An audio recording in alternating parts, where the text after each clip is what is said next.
দর্শক, এই মুহূর্তে পুলিশের ব্যারিকেড ভঙ্গ করার চেষ্টা সকলেই পুলিশকে থামানোর চেষ্টা করছে।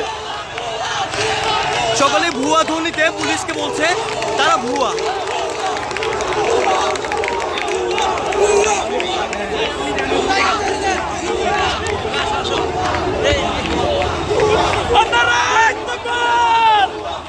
এই মুহূর্তে দর্শক আপনারা দেখতে পাচ্ছেন পুলিশের ব্যারিকেড ভেঙে সকলেই প্রবেশ করছে ভিতরে।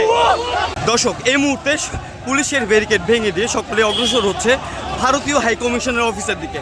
সকলের একটাই দাবি, সকলের বিক্ষোভের একটাই কারণ, ওসমান হাদির হত্যার পর ভারতীয় হাইকমিশন যাতে বন্ধ হয়। এই দাবিতে সকলেই বিক্ষোভ মিছিল করছে।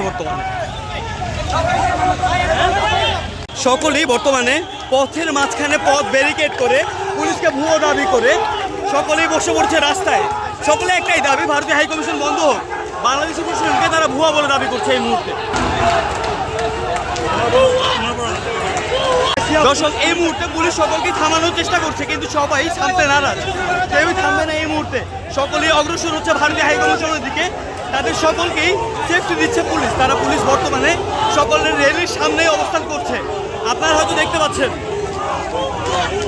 সকলেই পুলিশকে ভুয়া বলে আখ্যায়িত করছে।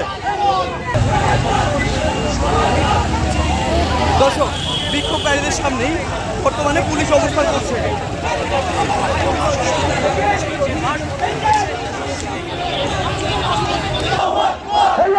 Election! Citizen election! জাতিসংঘ election! এই ভারতীয় আগ্রাসন মুখে নিব আমরা! ভারতীয় আগ্রাসন মুখে নিব আমরা!